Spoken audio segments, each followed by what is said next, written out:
Hello बच्चों, कैसे हैं आप लोग। बहुत दिनों बाद देख रहे हैं। उम्मीद करता हूँ आप लोग बहुत अच्छे होंगे। अपने घर में रहो, सुरक्षित रहो। आपको पता है कोरोना बीमारी चल रही है, तो पूरे देश में लॉकडाउन चल रहा है। और इस लॉकडाउन की वजह से आपको पता है कि भाई स्कूल तो चल नहीं रहे। 3 तारीख तक चलने की कोई संभावना नहीं है। 3 तारीख के बाद देखते हैं क्या संभावना बनती है। फिलहाल क्योंकि वीडियो बहुत ज़्यादा लंबा हो रहा है, मैंने पहले कोशिश करी, तो इसलिए बहुत छोटा वीडियो बना रहा हूँ।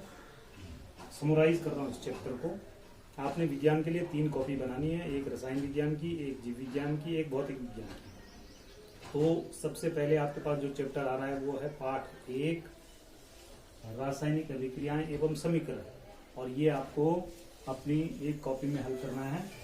केमिकल रिएक्शंस एंड इक्वेशंस एक कॉपी आप ले लें, या फिर कोई पुरानी कॉपी हो उसमें ही इसको रफ के रूप में करो। तो एक कॉपी आपकी इस सब्जेक्ट की बनेगी। ये है रसायन विज्ञान। और रसायन विज्ञान के पहले पाठ के बारे में चर्चा करते हैं। इस पाठ के अंतर्गत हमको पढ़ना क्या है। हमें पता है कि हमें भौतिक और रासायनिक परिवर्तन के बारे में पिछली कक्षाओं में जानकारी मिली है। भौतिक और रासायनिक परिवर्तन क्या है। हमें पता है कि भाई भौतिक परिवर्तन वह परिवर्तन होता है जिसमें वस्तुओं के मूल गुणों में कोई परिवर्तन नहीं होता है। जैसे कि अगर कोई कांच टूट करके गिर गया है तो उसके गुण परिवर्तित नहीं हुए, उसका केवल रूप परिवर्तित हुआ है। यानी कि उसके छोटे छोटे टुकड़े तो हो गए, लेकिन उसके गुणों में कोई भी परिवर्तन नहीं हुआ। अब वो अभी भी कांच ही है। लेकिन अगर हम रासायनिक परिवर्तन की बात करते हैं, जैसे कि हमने पिछली कक्षाओं में पढ़ा है कि भाई दूध से दही बन जाता है, तो दही से वापस दूध नहीं बन सकता। इसका मतलब उसके गुण चेंज हो गए, उसकी गंध चेंज हो जाती है। इसके अलावा दूध मीठा होता है और दही खट्टी होती है, इसका मतलब उसका गुण भी चेंज हो गया। तो इसका मतलब वो रासायनिक परिवर्तन है। तो अब इस अध्याय में हम केवल रासायनिक परिवर्तन और रासायनिक अभिक्रिया के बारे में पढ़ेंगे। भौतिक परिवर्तन को हम यहाँ पर छोड़ देंगे। केवल रासायनिक परिवर्तन और उसकी रासायनिक परिवर्तन के फलस्वरूप कौन कौन सी रासायनिक अभिक्रियाएं होती हैं उनके बारे में हम पढ़ेंगे। दूसरी चीज हम इस रासायनिक अभिक्रिया के अलावा इसमें पढ़ेंगे रासायनिक समीकरण बनाना। भाई 9th में भी हमने छोटे छोटे समीकरण देखे कि जब हम सूत्रों के माध्यम से समीकरण को लिखना शुरू करते हैं या रासायनिक अभिक्रिया को बताना शुरू करते हैं, लिखना शुरू करते हैं, तो उसे हम कहते हैं रासायनिक समीकरण। पुनः सुन लीजिए कि जब हम रासायनिक समीकरण को सूत्रों के माध्यम से लिखना शुरू करते हैं तो उसे हम रासायनिक समीकरण कहते हैं। जैसे हमने यहाँ पे लिखा है मैग्नीशियम और ऑक्सीजन के फलस्वरूप क्या बना है, मैग्नीशियम ऑक्साइड। तो ये एक प्रकार का रासायनिक समीकरण है, तो ये इसमें पढ़ेंगे। दूसरा हम क्या पढ़ेंगे इसमें, रासायनिक समीकरणों को संतुलित करना। कोई भी रासायनिक समीकरण है उसके 2 पक्ष होते हैं। एक तो ये तीर जो बीच में बना हुआ है, इसकी बाईं तरफ वाला बायां पक्ष, इसकी दाहिनी तरफ वाला दायां पक्ष। अब ये बायां पक्ष और दायां पक्ष दोनों बराबर होने चाहिए। इनमें दोनों में संतुलन होना चाहिए। जैसे कि आप गणित में LHS और RHS करते हैं, उसी तरीके से ये LHS है, बायां भाग है, और ये दाहिना भाग है। दोनों को संतुलन होना जरूरी है। तो ये भी हम इस अध्याय में सीखेंगे। समीकरणों को संतुलित करना हो गया।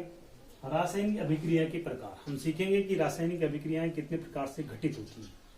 रासायनिक अभिक्रियाएं के क्रियाओं के लिए जो अवस्थाएं होती हैं, उन अवस्थाओं के आधार पर रासायनिक अभिक्रियाएं विभिन्न प्रकार से घटित होती हैं, जिनके निम्नलिखित प्रकार है जो आपके पास है। एक तो होती है संयोजन अभिक्रिया। जब रासायनिक पदार्थ आपस में जुड़ते हैं तो उसे हम संयोजन अभिक्रिया कहते हैं। वियोजन, जब रासायनिक पदार्थ आपस में टूटते हैं तो उसे हम वियोजन अभिक्रिया कहते हैं। ऊष्माक्षेपी ऐसी अभिक्रिया जिसमें ऊष्मा का उत्सर्जन हो रहा हो, वो ऊष्माक्षेपी अभिक्रिया कहलाती है। ऐसी अभिक्रिया जिसमें ऊष्मा का शोषण हो रहा हो, समाप्त हो रही हो, तो वो ऊष्माक्षेपी अभिक्रिया होगी। ऊष्माक्षेपी अभिक्रिया यानी कि वियोजन के अंतर्गत ऊष्मीय वियोजन, प्रकाशीय वियोजन, विद्युत वियोजन, 3 प्रकार के वियोजन की भी प्रकार हैं 3। इसके बाद विस्थापन। जब कोई अधिक अभिक्रियाशील धातु किसी कम अभिक्रियाशील धातु को हटा देती है और उसका स्थान स्वयं ले लेती है, तो उसे हम विस्थापन अभिक्रिया कहते हैं। द्विविस्थापन। द्विविस्थापन में जब विभिन्न प्रकार के आयनों का आपस में आदान प्रदान होता है, तो जब एक ही समीकरण के अंदर 2 आयनों का आदान प्रदान आपस में होता है, तो उसे हम द्विविस्थापन कहते हैं। उपचयन तथा अपचयन। ये अभी रासायनिक अभिक्रिया है। उपचयन का मतलब है ऑक्सीजन का जुड़ना। जब किसी रासायनिक पदार्थ के साथ ऑक्सीजन जुड़ जाती है तो उसे हम उपचयन कहते हैं, और जब ऑक्सीजन हट जाती है तो उसे हम अपचयन कहते हैं। तो ये इतना सा समझ लें आप, बाकी विस्तृत रूप से आपको दोबारा समझाया जाएगा। इस उपचयन को लेकर के हमारी प्रकृति में विभिन्न प्रकार के प्रभाव देखने में आते हैं, जैसे कि संक्षारण। संक्षारण का मतलब जब नमी के कारण, आर्द्रता के कारण हमारे जो धातुएं हैं वो खराब होने लगती हैं तो उसे हम संक्षारण कहते हैं। जैसे कि लोहे पर जंग लगना या फिर तांबे पर हरे रंग की परत चढ़ना, ये भी एक प्रकार का संक्षारण है। दूसरा है विकृति गंधिता। विकृति गंधिता जो खाद्य पदार्थ होते हैं उनमें तेल या वसा के कारण से, और वो हवा के संपर्क में आते हैं, तेल और वसा वाले जो पदार्थ होते हैं जो हवा के संपर्क में आते हैं तो उनकी गंध विकृत होने लगती है, जिसे हम विकृति गंधिता कहते हैं। तो ये विकृति गंधिता है। इस तरीके से हम कह सकते हैं ये पूरे चैप्टर का आपको समरी हमने दिखा दी, संक्षेप में सारांश, और इसका पूरा डिटेल में आपके लिए तैयार किया है। अभी मैं इसका आपको फोटो भेज रहा हूँ और आपको ये पूरा होमवर्क जो है नोट करना है। ये देखेंगे आप, मैंने आपके लिए तैयार किया है बहुत मेहनत से, इसलिए मुझे उम्मीद है कि आप लोग भी मेहनत करेंगे। देखो प्रत्येक पेज पे पेज नंबर है, इस पेज नंबर के हिसाब से आप इनको पढ़ते जाएं और इस वीडियो को दोबारा देखें। मुझे लगता है कि आपको समझ में आ जाएगा। नहीं भी समझ में आएगा तो आपको बाद में समझा दिया जाएगा। ठीक है, तो ये कॉपी हूबहू आपने वैसे ही तैयार करनी है जैसे कि मैंने तैयार करी। धन्यवाद। सुरक्षित रहें, घर पे रहें।